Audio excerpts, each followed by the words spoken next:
जय जिजाऊ, मी आशिष मगर. स्वागत आहे तुमचं एटीएम गुरु या युट्यूब चॅनलवर. आणि सध्या सरकारनं गायींना खूप मोठा दर्जा दिलेला आहे. गायीला राज्यमातेचा दर्जा दिलेला आहे. ऑलरेडी आपल्याकडे राज्य प्राणी आहे, राज्य पक्षी आहे, राज्य फूल आहे. तसंच देशाचा जर विचार केला आपण तर राष्ट्रीय फूल आहे, राष्ट्रीय प्राणी आहे, राष्ट्रीय पक्षी आहे, सगळ्याच गोष्टी आहेत. तरी सुद्धा गायीला राज्यमातेचा दर्जा दिला. अडचण नाही, अख्ख्या राज्याची ती माता झाली, पण तिला सोयाबीनचं कुटार खाऊन जगावं लागत आहे. त्याच्यामुळे आपल्याला काही मागण्या सरकारकडे आणखी एक्स्ट्रा करायच्या आहेत. लगोलग आता सध्या शासन काय माहितीये का, सध्या फक्त बाटोवर आहे. जे नाही ते वाटत राहायचं लोकांना. पैसे घ्या, काय घ्यायचं ते घ्या, नुसतं द्यायचं. आणखी महिनाभर सरकार इतकं काही देणार आहे, इतकं काही देणार आहे की देणाऱ्याचे म्हणजे देणारा देत राहील आणि घेणाऱ्याची झोळी फाटून जाईल की काय, अशी परिस्थिती निर्माण झाली. पण तुम्ही जर आणखीन माझ्या चॅनलला सबस्क्राईब केलेलं नसेल तर एटीएम गुरु या चॅनलला पहिले सबस्क्राईब करा, नंतर मग मजेशीर हा व्हिडिओ पहा. खूप मजा येणार आहे या व्हिडिओमध्ये. तर सध्या शासनानं गायीला काय केलेलं, राज्यमातेचा दर्जा दिला. अडचण नाही, देऊ द्या, हरकत नाही, काय अडचण नाही. सध्या पितृपक्ष चालू आहे, लगोलग राज्यमाता झालीच आहे, तर मग कावळ्याला बी राज्यपिता घोषित करावा असं आमचं म्हणणं आहे. कारण सगळेच जण आव आव म्हणाले, तर नुसतं आव आव काला म्हणायचं, बाबा आव आव, पप्पा आव आव, पिताजी आव आव असं म्हणले तर आणखी चांगलं होईल. त्याचबरोबर आता आपण दिवाळीला म्हणतो दिन दिन दिवाळी, गाई म्हशी ओवाळी. मग समजा गाईला जर राज्यमाता म्हणलो तर हिला कमीत कमी राज्य मावशी तरी म्हणायला पाहिजे की नाही. मग ही राज्य मावशी करा, हे राज्य पिता करा, आणि ही राज्यमाता तर झालेलीच आहे. आता आपल्याकडे भावकी बांध करून खाते, तुम्हाला माहिती आहे. भावकी अशी कर कर कर बांधानं खाते.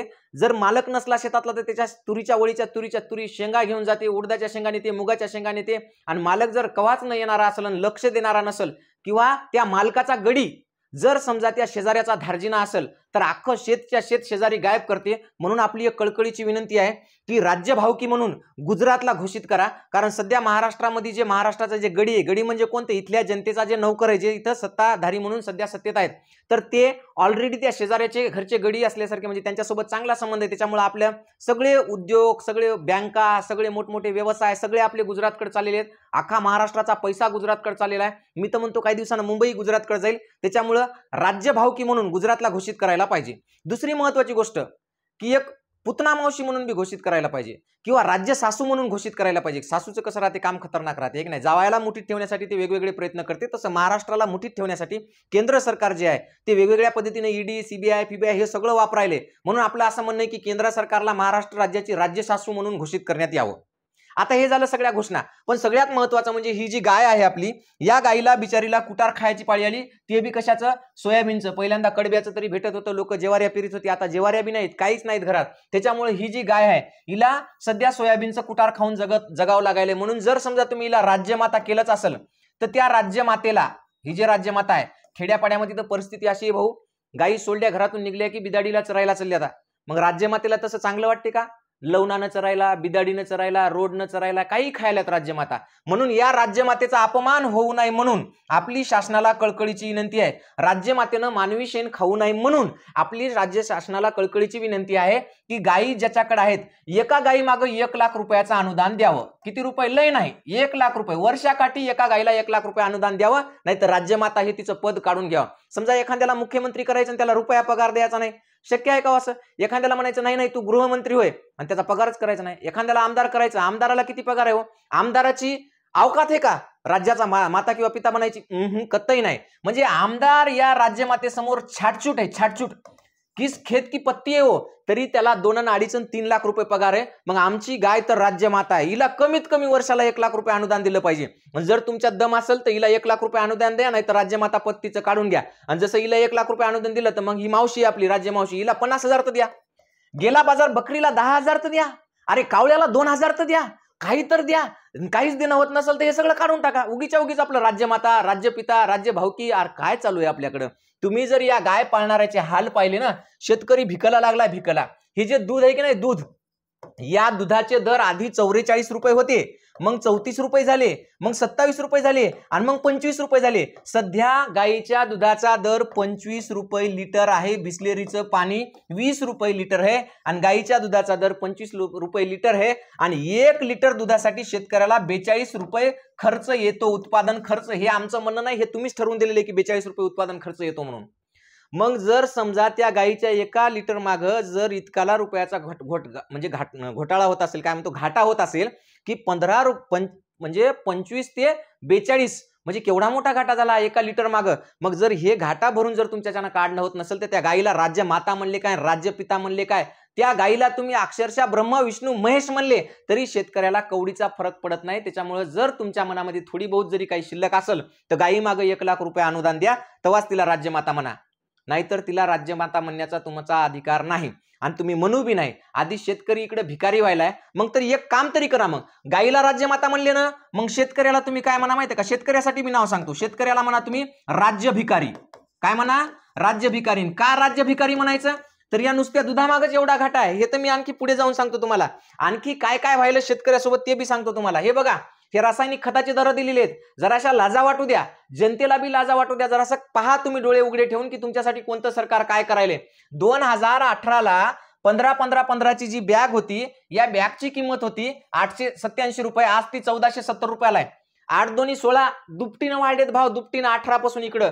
आणि 1846 रुपयाला होती, 1400ला आहे. ही 850ला होती, 1450ला झाली. 1000 रुपयाची 1700ला झाली आणि 1061 ची 1760ला झाली, 1015 ची 1700ला. सगळ्या किमती दुप्पट वाढल्या, दुप्पट खताच्या. ते बी 2018 पासून सांगायला बरं. 2012च्या पाहिल्या तर ह्या सगळ्या किमती 400 रुपयाच्या घरात होत्या. 400 म्हणजे 400 रुपयाची बॅग आता 1400ला, 400 रुपयाची बॅग 1700ला, म्हणजे 4 चोक 16. किती पट? 4 पट भाऊ, 4 पट किमती वाढल्यात खताच्या. किती पट? 4 पट. सोयाबीन 2012ला होतं 6000 रुपये क्विंटल. किती? 6000 रुपये क्विंटल. आता सध्याच्या कंडिशनला नाफेडनं भाव दिलाय 4800, पण 4000च्या वरी काळं कुत्र सोयाबीनला विचाराने झाले. आत्ताच्या कंडिशनला मी माझं स्वतःचं सोयाबीन विकलं 4100 रुपयानं. किती? 4100 रुपयानं. लाजा वाटायला पाहिजे, लाजा सरकारला बी आणि अशा योजना जाहीर करणाऱ्याला बी. जर तुमच्याच्यानं सोयाबीनला जर 4000 रुपये भाव असेल, 2012ला 6000चा, सध्या 4000 भाव असेल, आणि 2004ला ज्याची 400 रुपये किंमत होती डीएपी फीएपी सारख्या खताची, त्याची किंमत जर आज जर 1600-1700 होत असेल, तर तुम्ही हे राज्यमाता आणि राज्यपिता लोकायला चुना लावणं बंद करा. जरा तरी मनाला शरम वाटू द्या, लाजा बाळगा आणि लोकांच्या प्रॉपर याच्यावर तुम्ही विचार करा. अहो, या महाराष्ट्रामध्ये सध्या अख्खा महाराष्ट्रातील लोक भिकेला लागलेत, भिकेला. आणि तुम्ही काय आणायले? लाडकी बहीण. लाडकी बहीण झालं की लाडका भाऊ, लाडका भाऊ झालं की राज्यमाता, राज्यपिता, राज्यमावशी, राज्यभाऊ. की अरे काय धंदे चालवलेत तुम्ही? जिथं काम करायला पाहिजे त्याच्यावर काम करा ना. तुमच्याकडे काही क्षेत्र आहेत ना, सांगतो ना मी तुम्हाला. शेती आहे म्हणजे त्याला आपण कृषी म्हणतो. कृषी आहे, कृषी सोबत काय? कृषी आहे. हे तर किमती बाकीच्या सांगितल्याच नाही मी, हे तर सांगायला लय अजून. ऊसाचं काय भानगडी येतात, सोयाबीनच्या भानगडी काय येतात, हरभऱ्याच्या भानगडी, तुरीच्या भानगडी, ह्या तर सांगितल्याच नाही. गेल्या वर्षी तुरीच्या लाईनीमध्ये लागू ट्रॅक्टरचे किराया लोकांचे, म्हणजे तुरीला तिकडे 5 इतका भाव भेटायला म्हणले, ट्रॅक्टरच्या तिकडे लाईनी लावल्या. ट्रॅक्टरला 1000 रुपये रोज होता. 15 दिवस ट्रॅक्टर लाईन मध्ये राहिले. 20 हजार रुपये त्या ट्रॅक्टरच्या लाईनीत ट्रॅक्टरवाल्याला द्यावं लागले शेतकऱ्याला. इतकी दलिंदर आणि बेकार परिस्थिती आणून ठेवली तुम्ही इथल्या शेतकऱ्यावर. अहो, कृषी आहे, आरोग्य आहे, लोक मरायले तडफडू, त्याला काहीच भेटणं झाले, काहीच. कृषी, आरोग्य, त्याच्यानंतर वीज आहे, पाणी आहे, असे कितीतरी आपल्याकडे शाळाची तर माती केली तुम्ही. 20 पेक्षा कमी पटसंख्या असलेल्या शाळा बंद. त्याच्यावर घ्यायले कोणाला 10,000 आणि 12,000 वाले पोरं, ज्याचं काहीच प्रशिक्षण नाही, काहीच नाही, किंवा रिटायर झालेली माणसं. त्याला रिटायर कशासाठी करतात की आता याची कार्यक्षमता राहिली नाही, त्या लोकांना परत तुम्ही शाळेत आणून बसवायले. म्हणजे गोरगरिबाईच्या लेकरांना शिकू नाही, शाळा बंद पडाव, सगळे भिकला लागाव, आणि मग नंतर तुम्ही मस्तपैकी त्याच्या सगळ्या याच्यावर तुम्ही सत्ता उपभोगाव. असे तुमचे कुटाने येतं. म्हणून जनाची नाही मनाची बाळगा.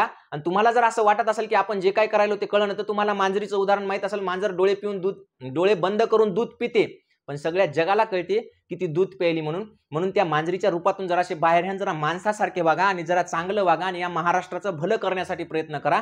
एवढी तुम्हाला कळकळीची विनंती करतो. एवढं सगळं झाल्यावर एक महत्वाची गोष्ट सांगतो. आपण नुसतं बोंबलून थांबत नाही, तर आपल्याकडं काही महत्वाच्या गोष्टी त्याच्यामध्ये पहा. आपण आणखी नुसतं हेच सांगत नाही, तर नवोदय स्कॉलरशिपचे क्लासेस सुद्धा आहेत. क्लासेस म्हणजे काय? तर कमीत कमी पैशात मुलांना दर्जेदार शिक्षण मिळावं म्हणून आपण काम करतो. कारण शाळेत सध्या शिक्षकांनी इतके कामं दिलेले शिक्षकायला की त्याला शाळेत शिकवायचं कामच नाही. लाडक्या बहिणीचे फॉर्म तूच भर. आता राज्यमाता आलं तर राज्यमाताचे फॉर्म गावात किती काय ते बी मोजायला लावतील, याचा काही भरोसा नाही. लेकरांना शिकू देणं झालेत. म्हणून आपण स्वतः कमीत कमी पैशामध्ये, अगदी नगण्य पैशामध्ये नवोदय स्कॉलरशिपचं शिकवतो. एटीएम गुरु एज्युकेशन नावाचा आपला ऍप आहे. त्या एटीएम गुरु एज्युकेशन हे ऍप डाउनलोड करा आणि त्याच्यामधून तुम्ही नवोदय आणि स्कॉलरशिपसाठी तुम्ही लहान लेकरांना शिकू शकता.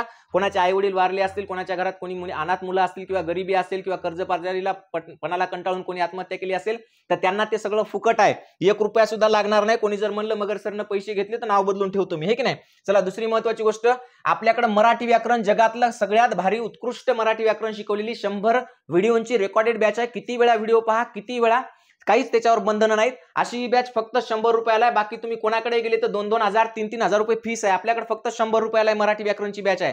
जे कोणी तयारी करत असतील त्यांनी ही बॅच घ्या आणि ती बॅच घेतल्यावर जर तुम्हाला वाटलं की मी चांगलं शिकवलं तर ठीक आहे, नाही तर तुमचे पैसे परत मिळतील याची सुद्धा गॅरंटी देतो मी. फक्त तुम्ही एकदा क्लास करून पाहते. त्याच्यानंतर आपल्याकडे आणखी एक महत्वाची सध्या इंग्रजीचं एक आहे जे आपण इथं टाकलं नाही, समजा आलं नाही त्याच्यात, तर न्यायमूर्ती गायकवाड सरांची इंग्रजीची एक बॅच आहे जी 300 रुपयामध्ये तुम्हाला संपूर्ण इंग्रजी बोलायला शिकवते. हाताच्या 10 बोटावर 10,000 वाक्य ते शिकवतात आणि त्यानुसार तुम्ही 5वी पासून तर म्हातारपणापर्यंत कोणी इंग्रजी शिकू शकतं. एवढं बोलतो. परत एकदा विनंती करतो की एटीएम गुरु एज्युकेशन आणि एटीएम गुरु हे दोन्ही चॅनल माझे तुम्ही सबस्क्राईब करून ठेवा आणि थांबतो. जय जिजाऊ, जय शिवराय.